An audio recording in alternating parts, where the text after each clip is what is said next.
Shawn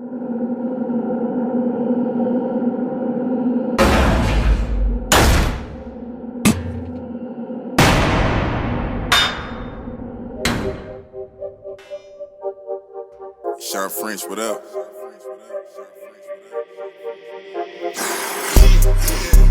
This one luck, I let the pain inspire me. I put my all in everything I'm doing. Up until it's done, I'm me for the entirety. I put in overtime, I be working. Just know I'ma go for mine, cause I earned it. They watching, I know it's time, I confirmed it. A whole society determined What if you wanted to know how to be successful? What it took? Do you want to be successful as bad as you want to breathe? What if there was an individual that could just tell you how to do it? Would you follow somebody into the middle of the ocean, in the middle of the Gulf of Mexico, and go knee deep in water and being held down to the point where you just want to breathe? That's what it's going to take to be successful. When you want to be successful as bad as you want to breathe, then you will be successful. So follow me on my journey and have a conversation with this amazing guest who went viral back in 2012 for a speech he gave to some college students, and now he is one of the master motivators on the planet. Follow me.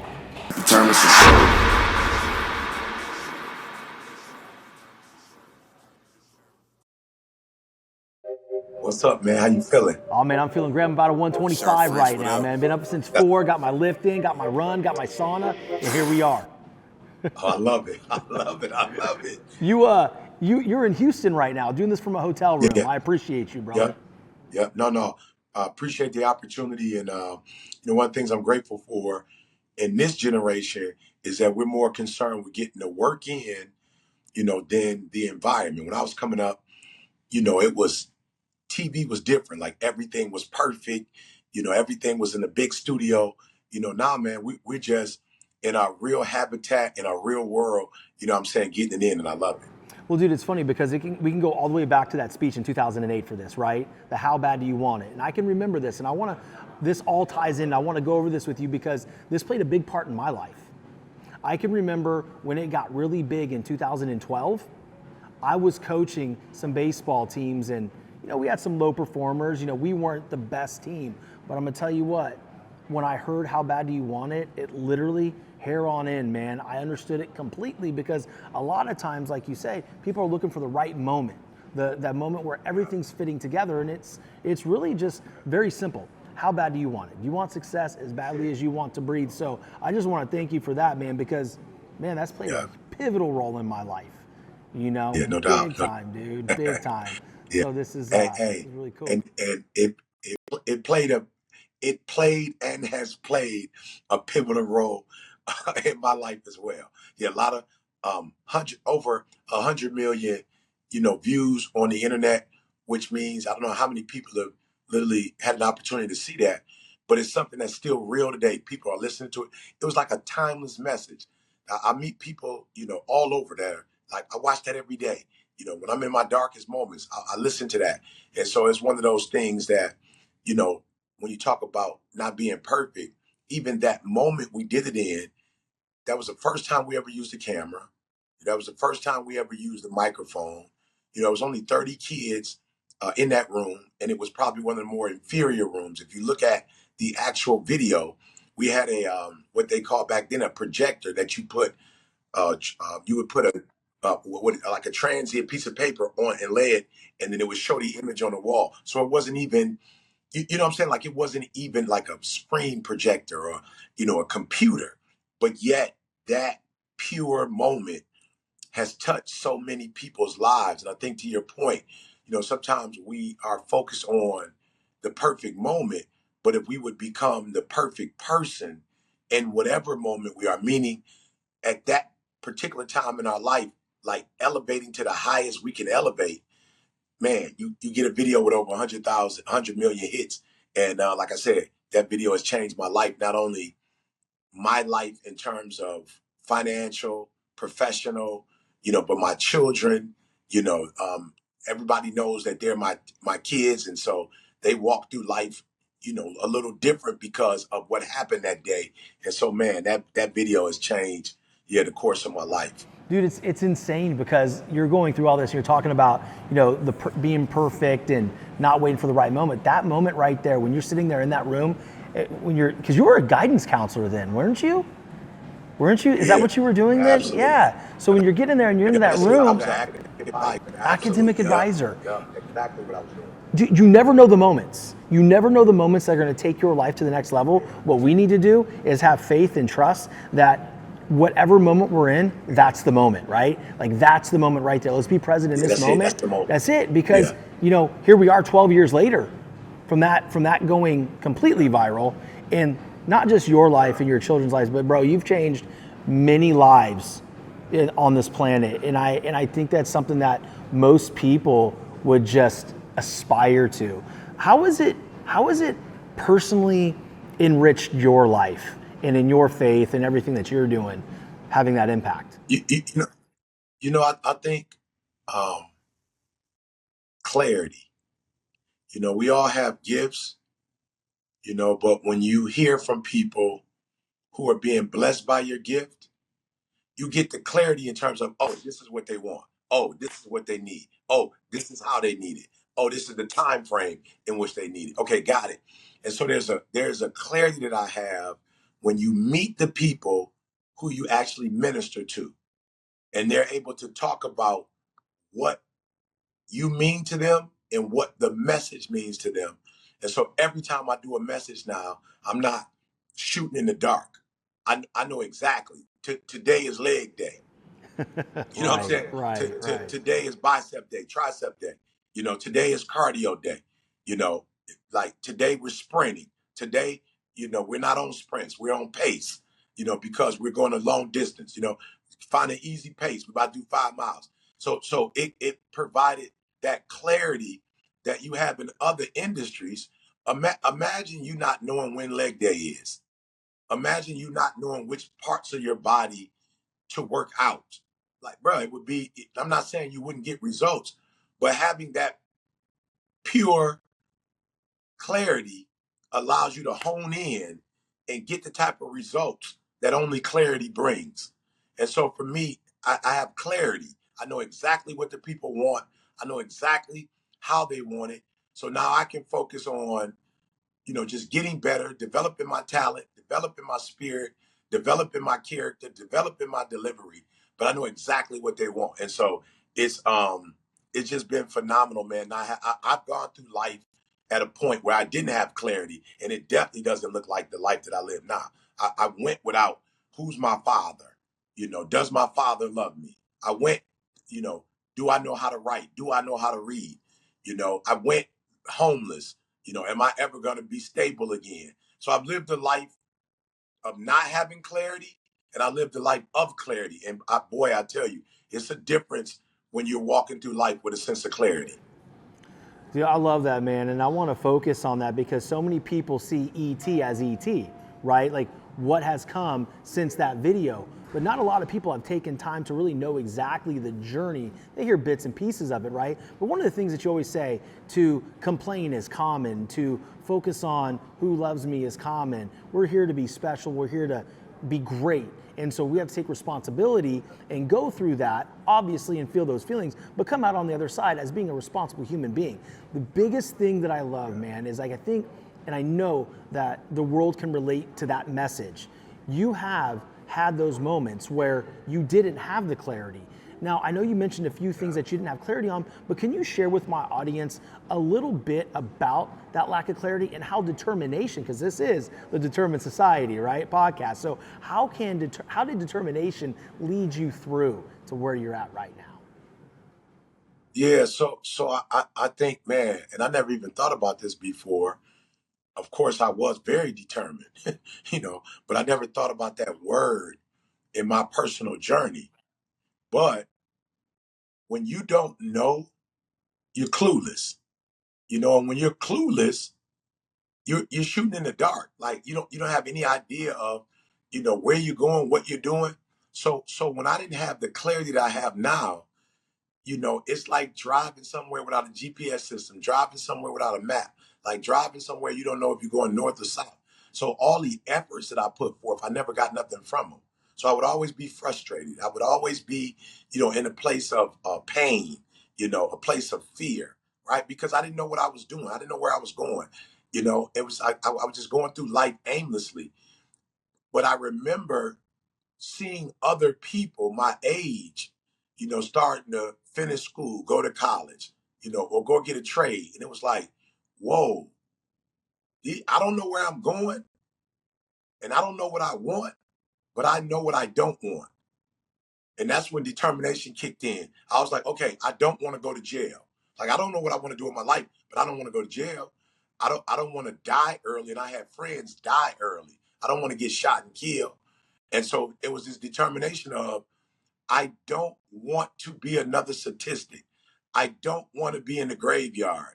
So I got to figure out what I want to do. But determination was the thing that allowed me to go, don't do this and don't do that and don't do this and don't do that, and try to figure out what it is you're supposed to do.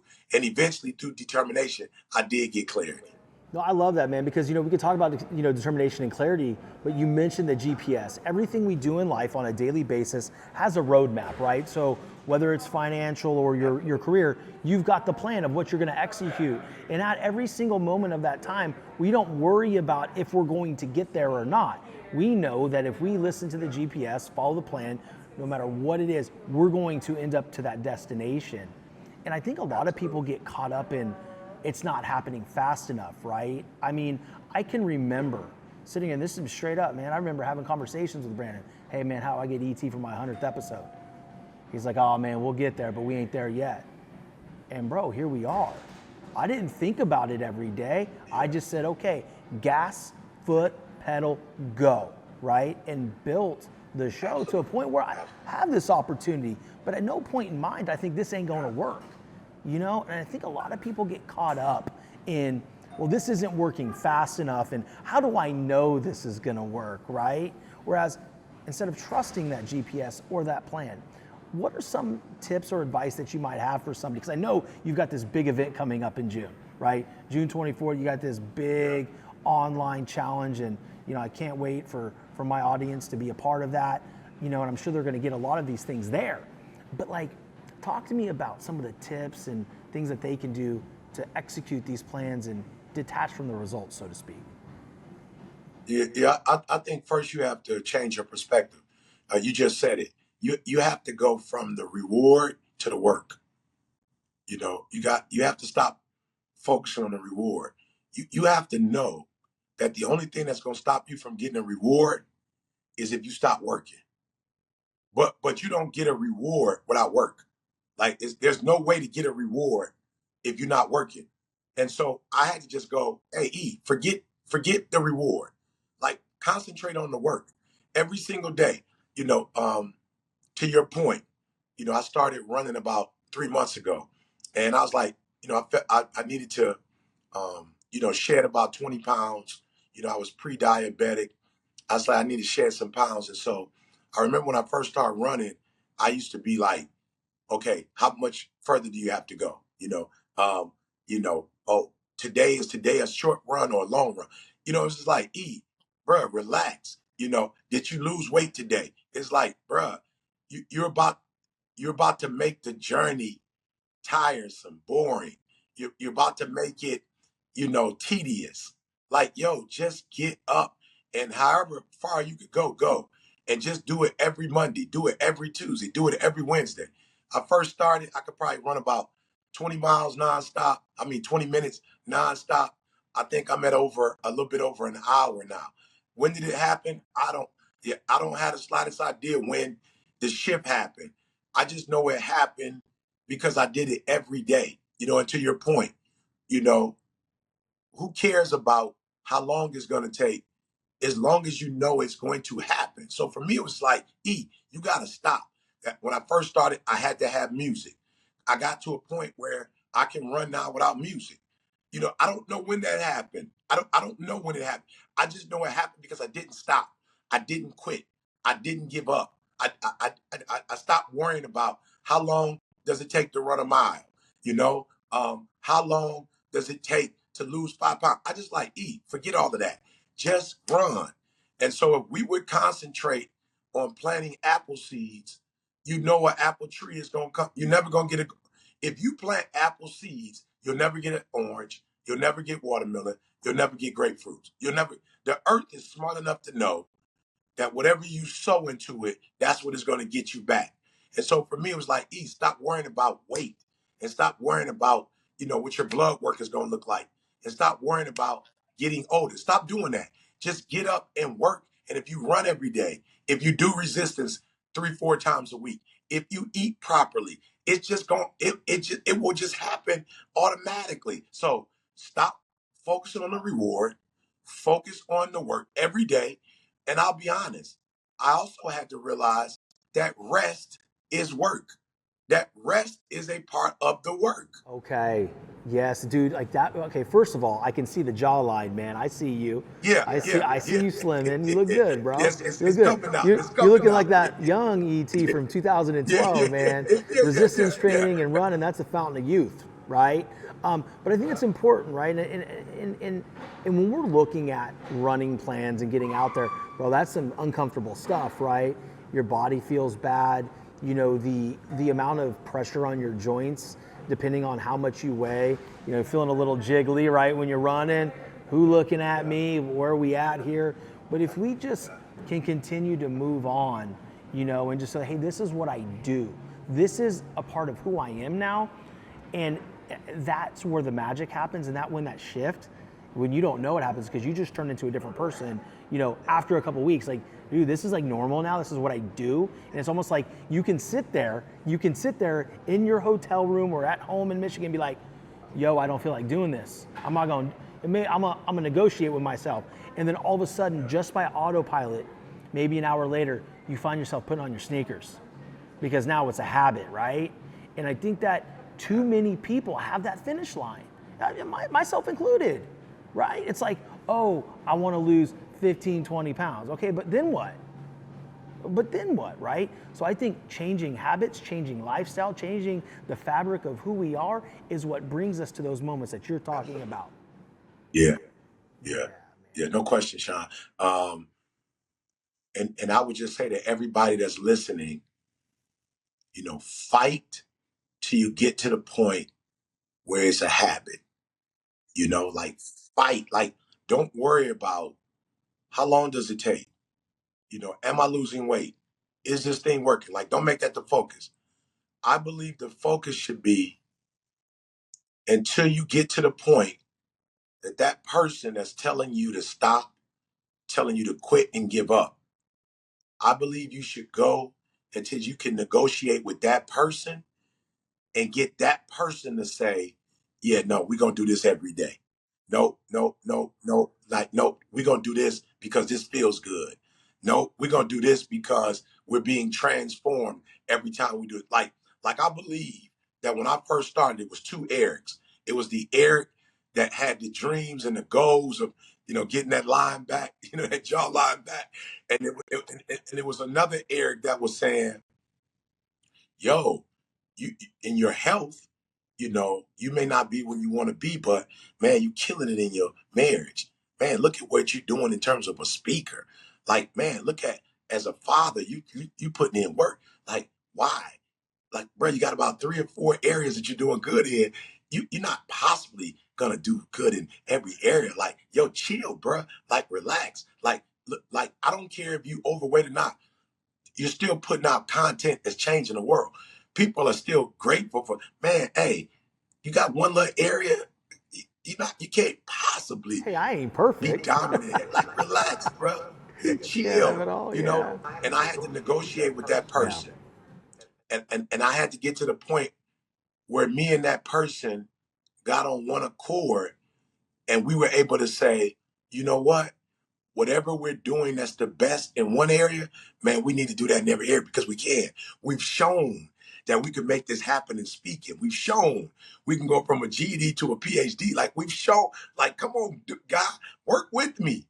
Like, get on the same page with me. Get on one accord with me. So I think everybody that's listening, you need to negotiate with that other person, and you and that person need to get on the same page and say, whatever our best is in one area, we're going to bring that to every area. It was so funny. Ed Milet said that, like in his book, one more, right? It was the thermostat. The thermostat.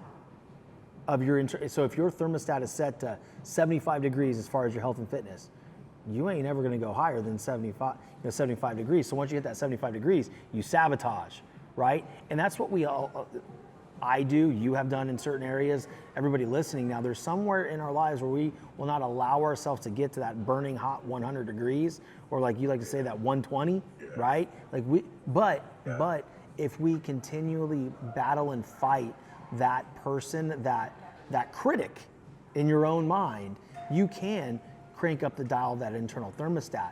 And it's not a gift, it is not given, it is earned. That's it. That's it. That's it. And I'd like to say it's only earned when we believe it's important. Like literally now, guys, when you want to succeed as bad as you want to breathe, is when you start earning it. It's like, okay, it's not gonna happen if I don't crank it up. It's not going to happen if I don't want it. It's not going to happen if I don't desire it. It's not going to happen on its own. I have to be very intentional and deliberate about making it happen. And so I've got to pull something out of me that's there. It's not naturally turned on. It doesn't work on its own, but it's there. It exists. And if I push it, if I pull it, it's going to come out. And I think when we get to that point, where we're like, yeah, I'm going to be responsible for making this happen, for turning up the dial. Like I'm gonna literally go to my health or go to my finances or go to my mental and emotional, and I'm gonna literally touch it, turn it, pull it up. I think that's when it happens. And I think all of us have that, but a lot of us are waiting for the Shawns or the Erics of the world to push us, to encourage us. And it's like, yo, we can only do so much. We can get in your head, but we can't make you take your hand and do it and turn it up. And so I would just encourage and challenge everybody who's listening, figure out what that 75 set is for you, that 80 set for you, and just determine, look, I'm not going to die. Shawn French, what up?